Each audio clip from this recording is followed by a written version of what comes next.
Buried deep in the hills of eastern Washington keeps resurfacing, a bottomless pit said to be a pathway to the paranormal. For nearly 30 years, words have spread about Mel's Hole, a bottomless pit in Washington state that defies all logic and explanation. Now, after years of rumors and speculation, researchers have finally broken the mystery of the hole. And what they found is darker than anyone could have guessed. What is the real secret behind this abyss? And why did powerful figures work so hard to keep it hidden from the world? Join us as we break down the shocking reality of the Mel's Hole mystery. Mystery of Mel's Hole. In early 1997, a curious call came through to a late-night radio show called Coast to Coast AM. The host, Art Bell, was used to strange stories from people who lived on the edges of ordinary life. But this one stood apart. The caller introduced himself as Mel Waters, a man living on a quiet piece of land in eastern Washington. What he shared that night would ignite one of the most bizarre legends to ever come out of the Pacific Northwest. Mel said there was something on his property that defied all explanation. Something so strange that he could not keep it to himself. Behind his house, surrounded by patches of wild grass and sparse pine trees, sat a hole in the ground. It was not a well in the usual sense. There were no bricks, no structure, nothing to indicate it was ever made by human hands. It was simply there, a perfect circle in the earth, wide enough for a person to fall into if they were careless. But that is not even the most shocking part. Keep watching because what we are about to reveal will leave you completely speechless. To Mel, the hole was a mystery he had lived with for years. But only recently had he started to question just how deep it went. At first, Mel thought of it as an old dumping site. He and his neighbors had tossed things into it from time to time. Broken appliances, garbage, even the occasional animal carcass. The hole took everything without resistance. Nothing ever made a sound when it landed. No splash, no thud, no echo rising back up. It was as if the things he threw down simply ceased to exist. That silence haunted him more than anything. Curiosity eventually drove him to test it. He bought heavy fishing line and a weight, planning to measure how deep the hole might be. He expected to find the bottom eventually, maybe at a few hundred feet. He lowered the line steadily, watching the spool unwind hour after hour. At 5,000 feet, still nothing. At 10,000 feet, still nothing. He kept going until he had unspooled 80,000 feet over 15 miles of line, and the weight at the end never touched anything solid. That was when he realized this was no ordinary hole in the ground. It was bottomless, or at least it might as well have been. The animals noticed, too. His dogs refused to go near it.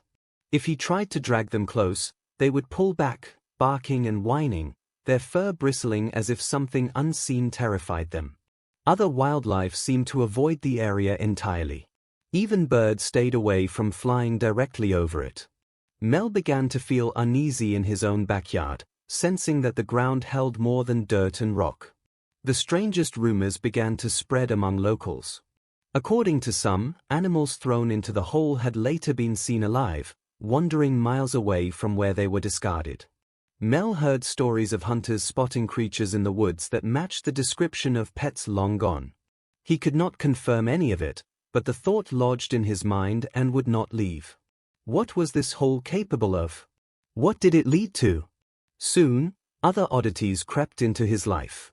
Black vehicles began appearing near his property, parked on the roadside with men inside watching silently. But that wasn't all. Sometimes men in dark suits would approach him, asking strange questions about the land. They offered him money for the property, more than it was worth, but that even left him more disturbed. He felt as though he had stumbled onto something much larger than himself, something others desperately wanted to control. Then things took a darker turn. One day, Mel claimed he was suddenly forced to leave the United States. He spoke of legal threats and shadowy figures who pressured him to abandon his home. When he tried to return, he said he was blocked at every turn.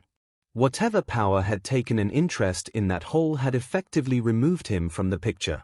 After his calls to the radio show, the story began to fade.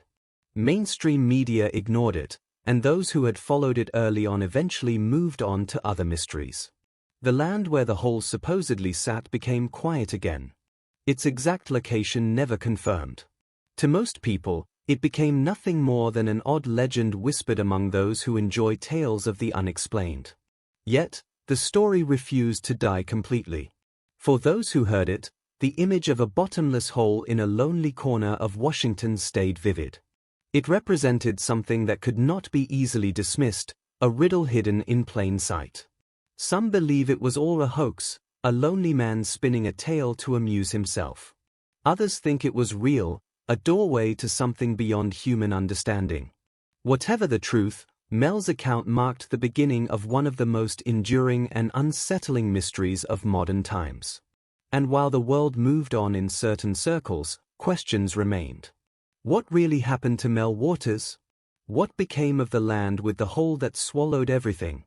Keep watching to find the answers and more. Government attempt to keep the Mel's hole hidden.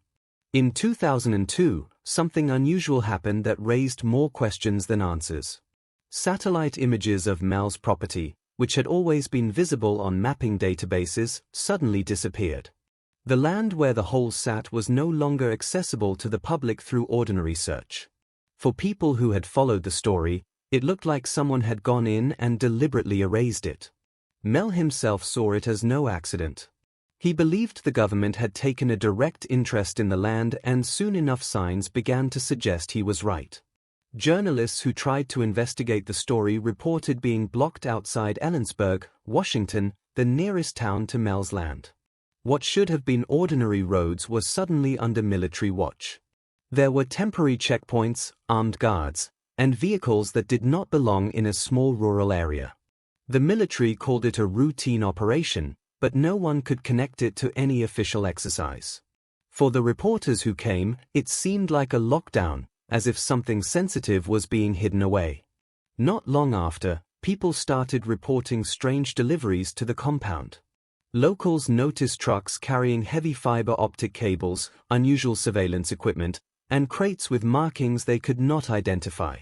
None of these deliveries matched the activity of ordinary businesses or farms. They were going to one place only, and that was the direction of Mel's land. It became harder for Mel to ignore the growing evidence that his ordeal was tied to secretive government labs or projects. The more he tried to piece it together, the more it looked like his property had been absorbed into something much bigger than himself. Then came the strangest development of all, and it did not involve the hole directly. During an investigation into the area, agents seized an object from Mel that defied explanation. It was a Roosevelt dime with the date 1943 stamped on it. At first glance, it looked like any ordinary coin, but the year was impossible. No Roosevelt dimes were minted in 1943. That alone made the coin an anomaly, but its behavior turned it into something far stranger. When held up close, the dime appeared completely real. But the moment it was placed down and viewed from even a few feet away, it seemed to fade until it was no longer visible. According to people who handled the coin, it slipped between sight and non-existence, as though it could not stay fixed in one reality. The dime was quickly taken by officials, and Mel was told it was evidence. Guess what? He never saw it again. Experts who caught wind of the story had only one possible explanation. They suspected the coin did not come from our timeline at all. If that was true, then it was not just a counterfeit or a collector's trick. It was an artifact from a parallel dimension. This idea spread quickly, and believers tied it directly to the hole. If the land could produce a coin from a year that never existed in our minting records, then the hole itself might be a gateway.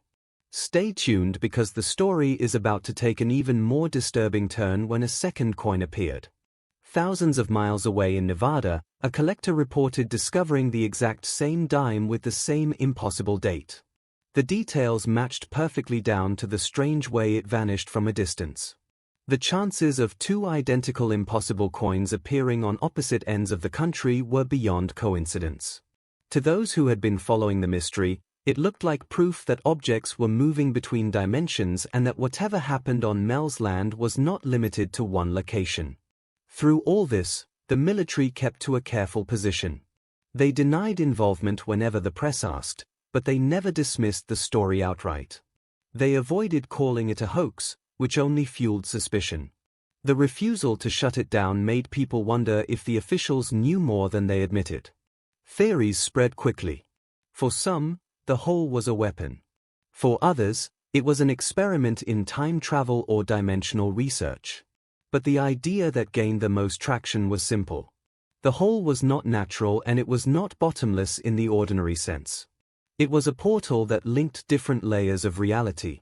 The dime was proof that something crossed over and perhaps much more had already slipped through unnoticed.